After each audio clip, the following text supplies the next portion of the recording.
Hi everyone, आज हम बात करेंगे जो एसएससी सीएचएसएल 2020 की परीक्षा स्टार्ट हुई है 12 अक्टूबर को, जिसका शिफ्ट 1 का एग्जाम अभी हुआ है।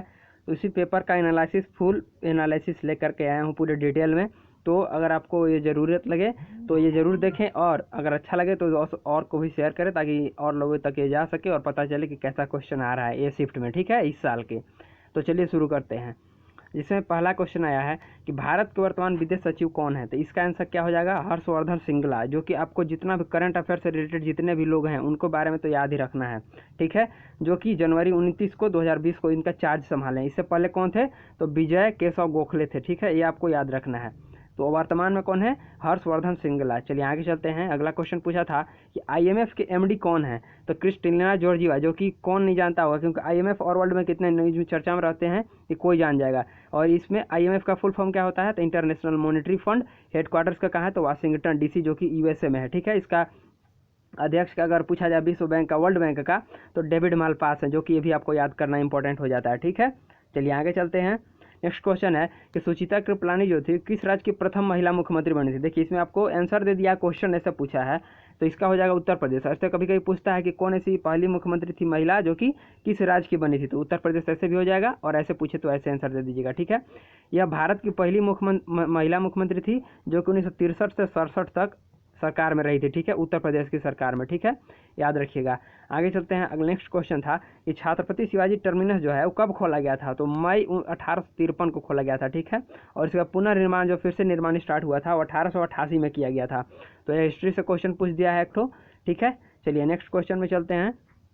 अगला है कि विजयवाड़ा जो नदी है वो किस नदी, विजयवाड़ा जो शहर है वो किस नदी के पास बसा हुआ है, जो कि दक्षिण भारत में है, ठीक है। तो विजयवाड़ा जो है आंध्र प्रदेश के पास, आपको देखिएगा पूरा मिडिल में, चारों तरफ से जाने की पूर्व मध्य में कृष्णा नदी के तट पर स्थित है विजयवाड़ा, ठीक है। तो आपको याद रखना है कौन सी नदी, तो कृष्णा नदी का, ठीक है। अगला पूछा है कि केरल के राज्यपाल कौन है, तो आरिफ मोहम्मद खान। तो आपको राज्यपाल और मुख्यमंत्री ये सब पूरा याद करना है, क्योंकि दो क्वेश्चन आप देख सकते हैं कि आ गया है, ठीक है। पार्टी का नाम उतना इंपॉर्टेंट नहीं है, लेकिन आप याद करिएगा तो कर सकते हैं। नेक्स्ट क्वेश्चन है कि किस अधिनियम तरफ भारत का प्रशासन ईस्ट इंडिया कंपनी से ब्रिटिश क्राउन के पास चला गया था। तो उसका नाम था भारत सरकार अधिनियम, जो इंडियन गवर्नमेंट अधिनियम 1858 में आया था। उस अधिनियम से जो है भारत का प्रशासन जो है ईस्ट इंडिया कंपनी जो थी EIA, उससे किसके पास चला गया था, तो ब्रिटिश क्राउन के पास चला गया था। नेक्स्ट क्वेश्चन है कि सती प्रथा और प्रतिबंध के समय गवर्नर कौन थे। तो ये कौन नहीं जानता है, जो थे ये अंत जो राजा राम मोहन ने किए थे, किसके साथ, तो जो लॉर्ड बेंटिक थे उनके साथ राजा राम मोहन रॉय ने 1829 में इस प्रथा को रोकने के लिए कानून पारित करवाए थे, ठीक है। तो सती प्रथा जो है इंपॉर्टेंट हो जाता है, और इसके कौन कौन रोके थे, तो राजा राम मोहन रॉय इंडिया से थे, और उसमें कौन थे गवर्नर, तो विलियम बेंटिक थे, ठीक है। चलिए आगे चलते हैं। नेक्स्ट क्वेश्चन आया था कि 66 राष्ट्रीय फिल्म पुरस्कार में बेस्ट अभिनेता, तो जो अंधाधुन फिल्म थी जिसमें आयुष्मान खुराना ने रोल निभाया था, बहुत ही अच्छी मूवी थी, उन्हीं को दिया गया था। और एक और था उरी द सर्जिकल स्ट्राइक, जिसको मिला था विकी कौशल को, ठीक है। तो ये इसके बारे में और जो चीज़ है, best actor, best film awarded जो सिंगर, ये सब जो है आपको याद रखना है। चलिए नेक्स्ट क्वेश्चन है द सेंट ऑफ गॉड के पुस्तक लेखक कौन है। तो इसका क्या नाम हो जाएगा, तो शैकात मजुमदार। जो शैकात मजुमदार है वो सेंट ऑफ द गॉड के पुस्तक के लेखक हैं। तो इस साल के जितने भी इंपॉर्टेंट बुक के लेखक है आपको याद करना होगा, ठीक है। अगला खेलो इंडिया यूथ गेम जो 2020 था वो कहाँ आयोजित किया गया था, तो असम में किया गया था, जिसमें कि महाराष्ट्र टॉप पर रहा था, उसके बाद हरियाणा सेकंड पर रहा था, और दिल्ली थर्ड पर रहा था, ठीक है। तो ये भी आपको याद करना है। आगे चलिए नेक्स्ट क्वेश्चन था कि ज्वारा नृत्य जो है वो किस राज्य से संबंधित है। तो ज्वारा नृत्य किससे है, तो राजस्थान से संबंधित है, ठीक है। और अगर जितने भी और स्टेट हैं उसके नृत्य जो है उसके आपको याद करना है अपने से। अगला कि मध्य प्रदेश के प्रथम राज्यपाल कौन थे, तो इसका हो जाएगा पट्टाभी सीतारमैया, ठीक है। तो पट्टाभी सीतारमैया जो थे मध्य प्रदेश के प्रथम राज्यपाल थे। तो राज्यपाल और मुख्यमंत्री से 3 क्वेश्चन आ चुके हैं अभी तक, तो आप ये सभी याद कर लीजिएगा। जेलीफिश किस वर्ग में सम्मिलित किए जाते हैं, तो सिलेंट्रा या न्यूडोरिया जो होते हैं उसमें इनका वर्ग में है, मतलब ये ग्रुप में आते हैं जेलीफिश का, ठीक है।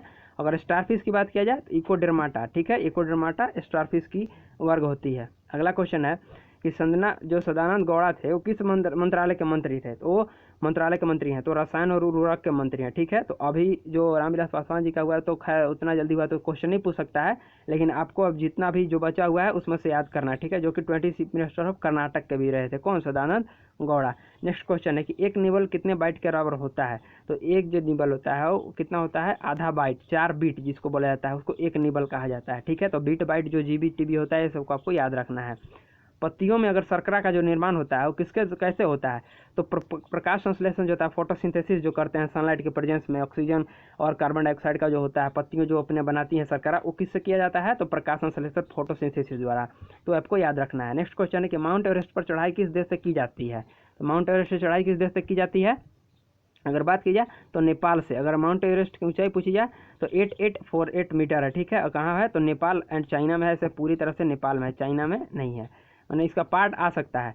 अगला है दिलवाड़ा के जैन मंदिर जो है कहाँ पर स्थित है, तो माउंट आबू जो कि कहाँ पे है, सिरोही राजस्थान में है, वहीं पे दिलवाड़ा के जैन मंदिर स्थित है। तो आपको अगर मंदिर के बारे में कोई भी वीडियो अगर देखना है तो अभी मेरे जो है वीडियो आएगी सजेशन में, उसको आप देख लीजिए, मंदिर का पूरा वीडियो उसमें आपको कंप्लीट हो जाएगा, ठीक है। और वीडियो जानना है तो हमारे वीडियो में प्लेलिस्ट में जाकर आप देख सकते हैं और वीडियो मिल जाएगा। देखने के लिए धन्यवाद और शेयर करें, थैंक यू।